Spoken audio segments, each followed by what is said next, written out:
जय हिंद दोस्तों. I am Major Summer and I will be coming regularly आपके YouTube channel पे. So please like and subscribe my channel if you wish to. So basically I have come and I've started this segment of live streaming to keep in mind the present scenario which is unfolding. Basically, many people are asking, has World War III started? Well, I certainly feel that there is no requirement of official declaration to announce that a World War III has begun. It is not a race that where official declaration needs to be done, or there is some agency which is going to announce the declaration of Third World War. So if you go back, I'll make this video very precise and to the point, very cryptic, because I do not have the habit of adding churan, mirch, masala much. But I will give facts which are actually there on ground and supported with content which is available on paper and on electronic media as well as print media. So the thing is, it began with Azerbaijan and Armenia. And the most funny part from India's point of view is Azerbaijan is a Muslim nation which was supported by Israel and by Turkey.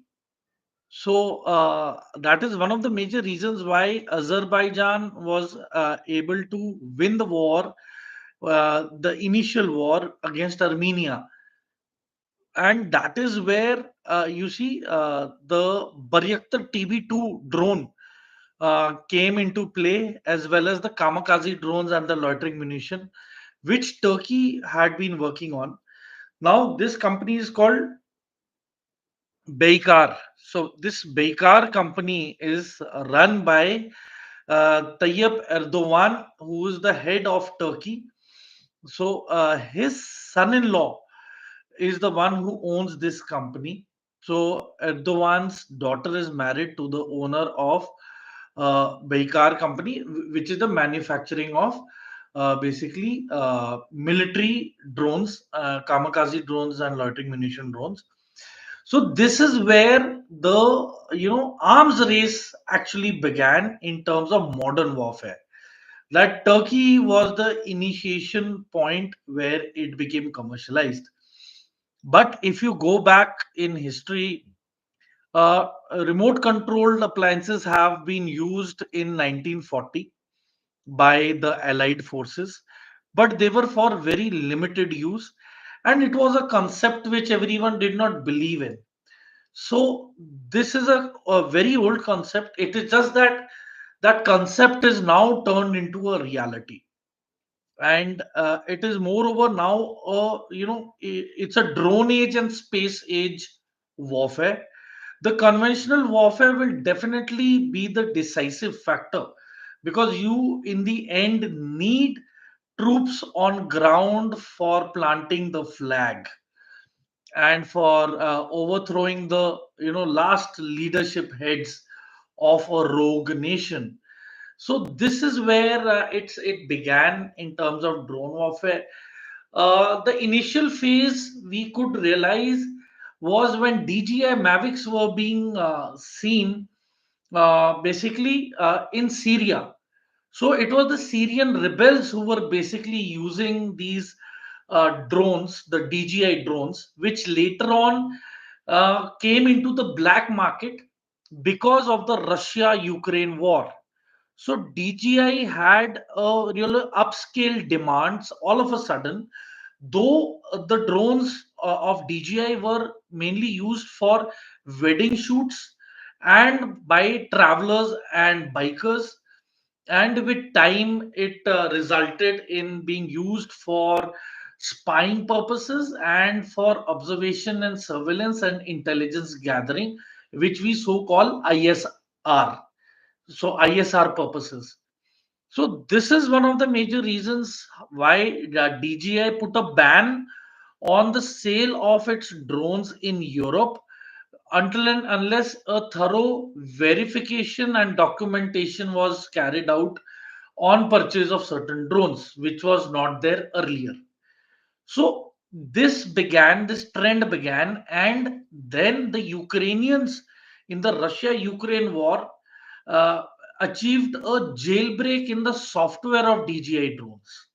So once this jailbreak of the software takes place, means that software now becomes open source. It is vulnerable to be modified in whatever way a software developer wants to, in which it can have different parameters.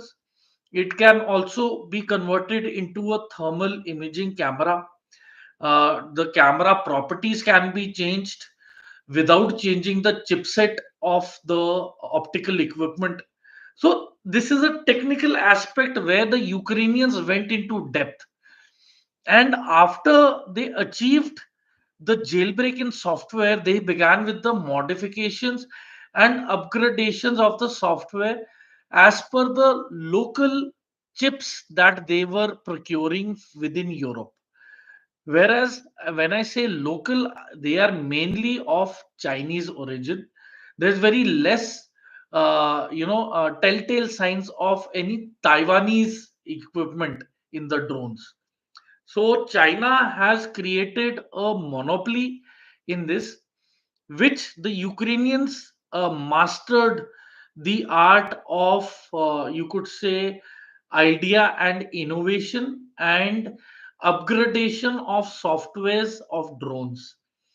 Then they integrated it with explosives, and simultaneously, Russia was doing the same with their Lancet drones. So Lancet drones are again drones which are missile shaped, but they have extendable wings, total of two pair of wings, and it works in the form of battery and takes the advantage of the principle of physics when it comes to flying, which is the gliding part. So it is in the gliding form, and it is launched pneumatically or and else with a slingshot. So these were the drones which were mainly deployed on the battlefield. And the need for drones especially arose when Russia did not choose to cross the Zaporozhye river, and then the Ukrainian forces were also on their own side of the Zaporozhye river, and hence they were not able to effectively engage the Russian troops or inflict casualties on the Russian troops, who are seen as the invaders in Ukraine, and hence the Ukrainians adopted the doctrine of uh, implementing and applying drone technology as a form of weapon system in terms of eyes and ears, and also deploying of explosives onto the Russians by these drones. They also went to the extent of giving these drones the fitments for incendiary purposes or for creation of fire. So these were the drones which were usually taken towards the trenches deep inside the forest, which did not activate the obstacle avoidance, because as we know, forested areas have a lot of obstacles, and if a drone goes in, it will be very difficult for it to maneuver if its obstacle avoidance system is on. And with time they used over time they started using the fiber optic drones. So fiber optic drones are mainly the drones which do not get affected by any jammers or by any electrical interferences in the battlefield, and hence even the fiber optic drones have decent ranges of up to 20 kilometers, where you see a fiber optic cable is wound and attached to the belly of the drone, and as the drone keeps flying further away from the control center, it starts becoming lighter, it starts becoming more fast, and it is able to achieve its objective as required. There are these fiber optic cables also help in flying these drones electronically rather than only with battery. So this has come out as a boon for all the drone manufacturers who do not have the capability of anti-jamming. So with time, things and drones have evolved and they have become a very lethal part because they are armed. They also carry explosive bombs or like mortars, and they are also equipped with small arm weapon systems. So they can drop the bombs. They can also have flamethrowers attached to it to flush out the soldiers from the trenches or the defensive posts which have been created, or the bunkers. So it is basically a NCW, which we usually call a non-contact warfare. So this is definitely going to take its toll in the coming wars. And as we recently again saw after Azerbaijan and Armenian conflict, we saw the Ukraine Russian conflict, which is still going on. Then the conflict between Israel and Iran, where they sent the Shahid 136 drones from Iran into Israel. And then the India Pakistan conflict, a war which lasted for only 4 days, but was an eye opener for the Pakistan forces, which took a lot of losses, both collateral and human losses, mainly of their military. And with the precision with which these attacks have been taking place with the help of drones, basically negates a lot of civilian casualties. So, in case in wars now, if civilians are made a target, that is imminently an assured violation of human rights under the United Nations Charter, and so there will be consequences. As far as two warring countries targeting each other's military to a large extent is still understandable, but loss of civilian life would definitely be restricted with the development of drones and precision guided strikes. So I think in coming era of warfare, there will be more focus of nanotechnology, a technology in which you do not have to deploy troops, but just these drones which are going to quietly and silently destroy the electronical databases and the communication systems of the enemy or the warring factions. And it is also going to be done in a stealth manner. The medium of it being transported can be from land, air, and sea. And do not be surprised that weapon systems can also be present in space as we speak. So the X-37B project of USA involves a spacecraft which the US Space Command had sent in orbit for almost 900 plus days. And this X-37B aircraft earmarked majority of the country's satellites which are involved in communication and gathering of intelligence and carrying out surveillance and reconnaissance. So these were the satellites which have already been earmarked in space by the Americans under the X-37B project. And do not be surprised that when things go beyond the toleration in a warfare from the Americans, they are definitely going to take out the enemy satellites in space and going to render the weapon systems communication part useless in a war zone. So, technology is reaching at very different levels.